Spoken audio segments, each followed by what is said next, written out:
to Barnstable This Morning, just about 12 minutes past the top of the hour on this Wednesday morning. I'm Sarah Colvin, and joining me live on the phone, I welcome our Cape and Islands State Senator, Dan Wolf. Dan, good morning. Good morning, Sarah. And first of all, to everybody, happy Thanksgiving, and hopefully everybody will safely travel to and from where they're going. We're going to have a wonderful holiday tomorrow, so you and yours as well. Thank you. Likewise to you, Dan, from us and all of our viewers as well. Have a happy holidays. So wanted to talk a little bit about a word we received from the governor's office last week in the form of some Narcan grants that are being received by police departments across the state. Barnstable got a grant, and really this is just one way in which police officers can help people who are dealing with addiction. Talk to me a little bit about the idea behind these grants and your thoughts on them. Well, I think it's very visionary of the governor, also the legislature last year in the budget. We passed the $600,000 to try to make Narcan more available to law enforcement officers, first responders, and others who understand that really is a lifesaver. It's kind of fortunate, given the epidemic going on, given the severity of the problem, Sarah, that we even have a drug like this that we can make available to our first responders. And it's great to see that the governor and the legislature is being proactive. I know the sheriff and the district attorney have been very supportive as well. So this is a group effort, I think, of garnering the resources to help deal with an epidemic. As you and I have discussed in the past, we're really treating a symptom, because this epidemic, I think, is really being caused by just some cultural and economic challenges that we really need to deal with. But I'm really glad to see that we're putting some resources to it. As you said, I think Barnstable is getting around $32,000, which is really going to be a lifesaver for many folks out there. Absolutely, and as our chief of police, when I talked to him yesterday, that's going to be enough to train all of our officers and have all of the cruisers here in town equipped with that Narcan. And obviously, I think that's one of those things where the police hope they never have to use it, but certainly can save a life when dealing with a person who is overdosing. And it's amazing some of the stories you hear. I mean, the Senate president, back when we were discussing this, and the legislative committee was going statewide and listening, told the story of when she was actually in the courthouse, and somebody waiting to go in and have a hearing actually was overdosing right on the steps of the courthouse. So it's really gotten to really just sad proportions here in our communities. Indeed, and again, this is one thing that can help people who are already suffering, and again, such a complex issue, Dan, to take a look at here in our state, and especially here on Cape Cod, affecting so many different people. Can you talk to me a little bit about maybe some efforts that you would like to see over the next few months or the next year or so to try and help combat the substance abuse issue we've got in our state? Well, as you and I have talked about, Sarah, one of the things I think we need to do is hold the medical establishment, specifically the pharmaceutical companies, much more accountable to the drugs that they're producing.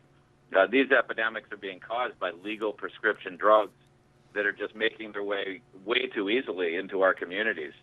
And we're going to be sponsoring a bill. We're doing some research now to other communities in the country, similar legislation, that pharmaceuticals be held accountable and contribute to prevention and treatment programs.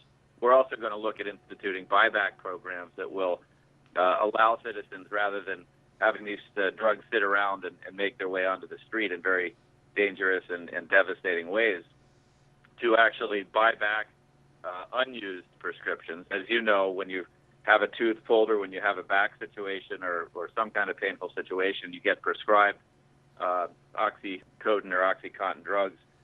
Very often it's overprescribed. So the drugs sit around and then make their way out into the street. So I think there are ways to get those drugs back. There are ways to limit how many are prescribed. And then there are ultimately ways to hold pharmaceuticals accountable for the profit that they're making on the drugs that are creating this problem. Maybe turn some of that back into prevention and treatment.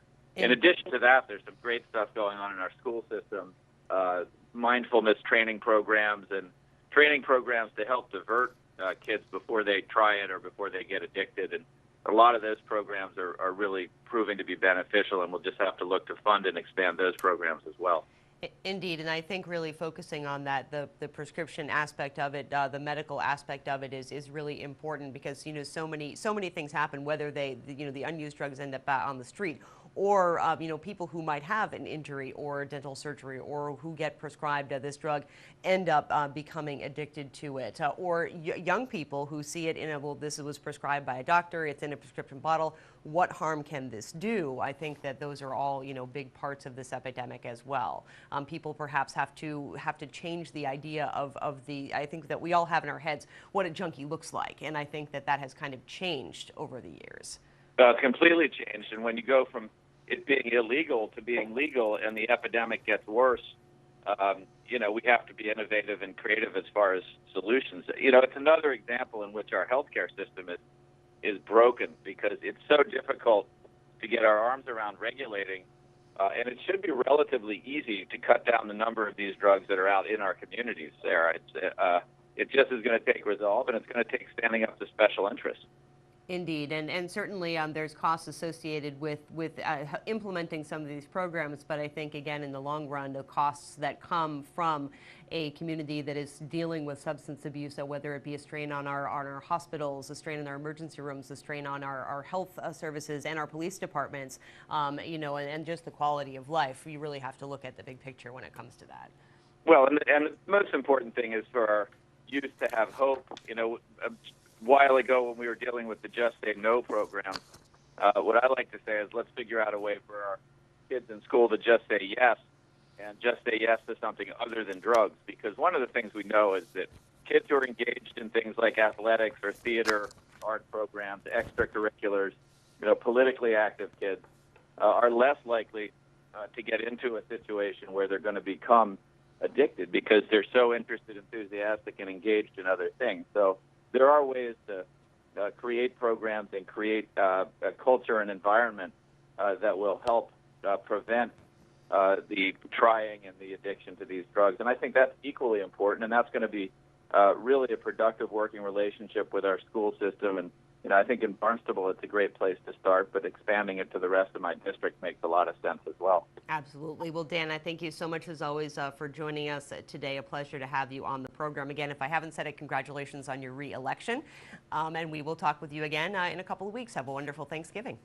Thanks, Sarah. You too, and to the listeners as well. Everybody have a great Thanksgiving. We'll talk to you soon. Wonderful. Bye-bye.